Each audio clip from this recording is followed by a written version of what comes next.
खासदार पडोळे यांच्या गाडीला अपघात झाला, मात्र हा एक कट असू शकतो, कारण याच मार्गावर माझ्या गाडीला दुसऱ्यांदा अपघात झाला. मागेही मी सुरक्षेची आणि एस्कॉर्टची मागणी केली होती, तरी देखील याकडे दुर्लक्ष केलं जातं, असाही आरोप खासदार पडोळे यांनी केलाय. पत्रकाराशी बोलताना त्यांनी फोनवरून आपलं मत व्यक्त केलं.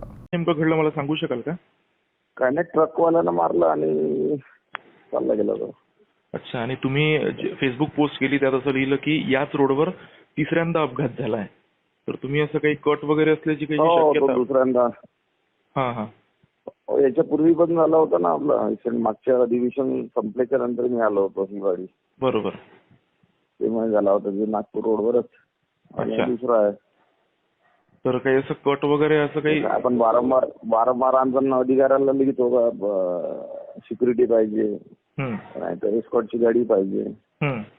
गाडी असती तर कदाचित ऍक्सिडेंट झाला नसता. बरं. मग काही अशी शासनाकडे तुम्ही मागणी वगैरे करताय का आता एस्कॉर्ट वगैरे देण्यात यावं म्हणून? मागणी मागच केली होती आपण. मागणी त्यावेळेस केली होती, तेव्हा काही सिक्युरिटी नव्हता. ओके. मागणी केल्यानंतर एक गार्ड भेटला फक्त. अच्छा. आणि तसा गाडीचा प्रवास जास्तच असतो ना आपला. बरोबर. 300 ते 500 किलोमीटर डेली जाते. बरोबर. कमीत कमी गव्हर्नमेंटने, सरकारने आणि अधिकाऱ्यांनी त्या गोष्टीच्या बाब घेऊन दखल घेऊन द्यायला पाहिजे.